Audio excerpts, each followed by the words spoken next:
Declaro aberta a 5ª reunião extraordinária do Grupo de Trabalho destinado a analisar e debater, no âmbito da regulamentação da reforma tributária, o PLP 6824, que institui o Imposto sobre Bens e Serviços, IBS, e Contribuição Social sobre Bens e Serviços, CBS, e Imposto Seletivo, IS, e da outras providências.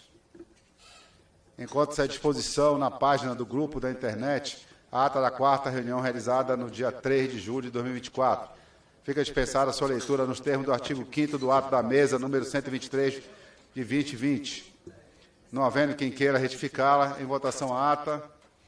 Os deputados que aprovem como estão, aprovada a ata. Expediente.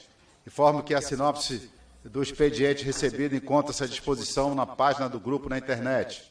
Informo ainda que, para os deputados interessados em fazer considerações e perguntas aos nossos convidados, que a lista de inscrição encontra-se aberta no Infoleg app. Muito obrigada, deputado. Boa tarde a todos. Eu prometo tentar não ocupar os 10 minutos, mas não posso deixar de falar da minha honra de estar aqui, especialmente compondo a mesa com o professor Paulo Aires Barreto, e dizer da minha alegria de participar desse momento histórico em que a sociedade participa de um processo legislativo. Eu tive a honra de coordenar o PL 49 sobre a não cumulatividade e a neutralidade.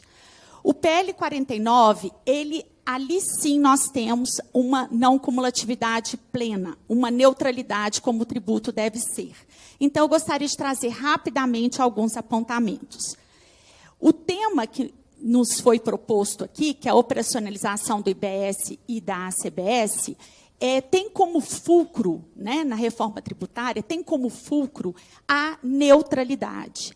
A neutralidade, ela é fundamental para todos os setores da economia, mas especialmente para a própria sociedade. A tributação sobre o consumo é uma tributação que quem arca com ela somos todos nós. Então, todos da sociedade deveriam estar interessados nessa reforma tributária, porque somos nós que vamos arcar com essa tributação. Muito bem. A tributação sobre o consumo, portanto, ela não é uma tributação mais justa. A tributação mais justa seria a tributação sobre a renda, porque a tributação sobre o consumo, aquele mesmo produto, tem o mesmo valor para as pessoas mais favorecidas e menos favorecidas. Por isso, nos países desenvolvidos, a tributação sobre o consumo ela é baixa. Então, nós devemos ter a tributação mais baixa possível, e se isso não for possível, que ao menos seja neutro. A não cumulatividade, por sua vez, o que ela é? Ela é uma técnica para se atingir a neutralidade. Somente o valor agregado é que deve ser tributado. Isso significa que, quando há cumulatividade, vai haver o quê? Aumento de tributo. O tributo, ele não pode, o custo, né, do produto que vai aumentando por causa da tributação, ele não pode aumentar de tal forma que o ônus tributário não possa ser repassado para frente, e ele não pode existir de tal forma que o produto final, a mercadoria, o produto, ele esteja num valor superior do que seria se fosse tributado na última etapa da cadeia produtiva. Muito bem, para que exista a neutralidade, nós precisamos impreterivelmente que não haja restrição ao direito de crédito, bem como exista a possibilidade de transferência do ônus suportado para frente. Nós temos restrição do direito de crédito no PL 68? Temos, e para isso que estamos aqui, para debater e tentar, não é consertar, mas apontar algumas coisas que possa ficar de acordo com o coração da reforma tributária, né, a espinha dorsal da reforma tributária, que é a neutralidade, ou então ela não teria razão de ser. Muito bem. Não pode, onde que nós temos que tentar fazer essas pequenas correções?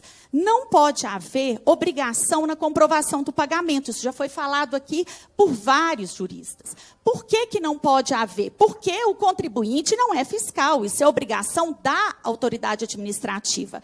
Quando eu ouço que e essa é uma técnica para diminuir a sonegação? Eu penso, diminuir a sonegação? Sim, claro, todos nós queremos. Agora, usar o contribuinte como fiscal? Não, em hipótese nenhuma. Isso é uma obrigação da autoridade administrativa. Nos casos de imunidade, a doutora Marcela vai tratar, nós teremos também que assegurar o direito de crédito como uma forma de garantir a neutralidade. E entendo que também deveria ser da mesma forma para a isenção, mas, infelizmente, isso já está vedado na emenda constitucional e, portanto, caso a gente coloque essa possibilidade, ela vai ser inconstitucional.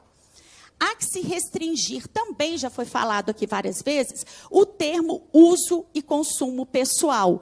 Por quê? Porque, da forma como está, vai vedar parte do creditamento. Vedando parte do creditamento, nós não estamos trabalhando com tributos neutros.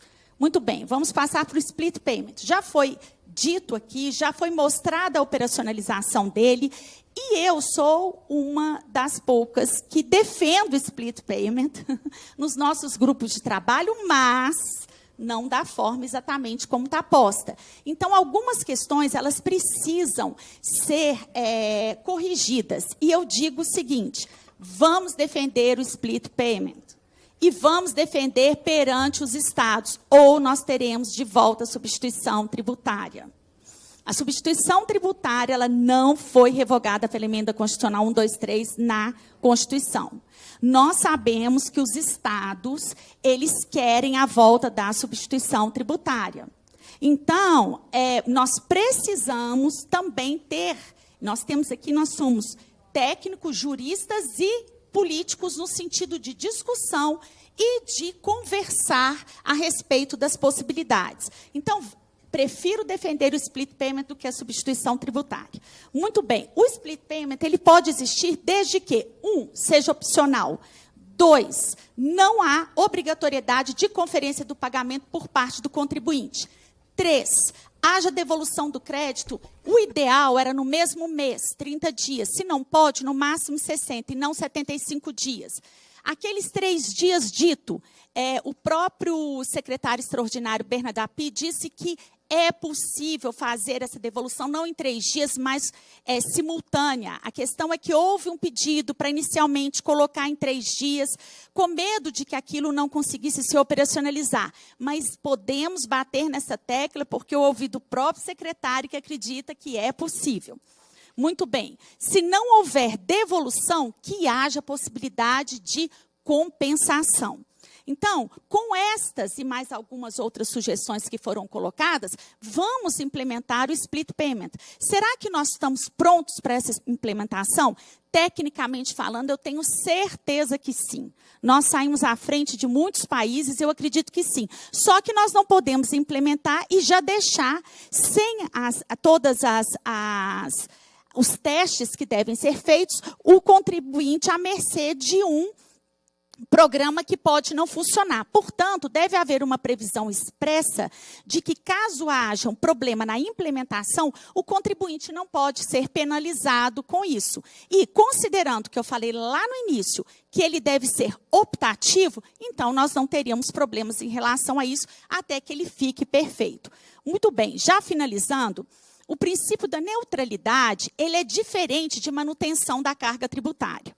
Em muitos setores, nós temos a promessa de uma manutenção da carga tributária. Eu vou citar aqui os bares e restaurantes. Existe essa promessa de que haverá manutenção da carga tributária com uma alíquota já inclusive, feitos cálculos, qual seria a alíquota em que haveria manutenção. Mas está claro no PL 68 que ele será acumulativo. Eu acho, com todo respeito, inadmissível que haja qualquer regime especial ou qualquer frase nesse PL 68 em que prevê a cumulatividade. Então, tem que ter a mesma, por isso que as entidades como a Foresp, que eu também represento, já representei aqui nessa casa, bem como na frente parlamentar, ela defende o quê? Que haja o mesmo sistema dos hotéis, seja para os bares e restaurantes e tantos outros países. Numa reunião com o secretário Bernardo Api, eu citei pelo menos 8 países em que você tem alíquotas reduzidas e você tem, concomitantemente, a não cumulatividade. Muito bem. Regimes especiais, eles devem ser sempre optativos. Então, neste caso de bares e restaurantes, não pode passar um PL em que nós vamos ter uma promessa de que não há aumento de tributo, um sistema cumulativo e uma obrigatoriedade para aderir a esse sistema. Não, nós temos que ter uma opção de adesão a esse sistema, uma não cumulatividade, né? Que aí sim nós estaremos próximos de chegar à tão prolatada reforma tributária com a neutralidade.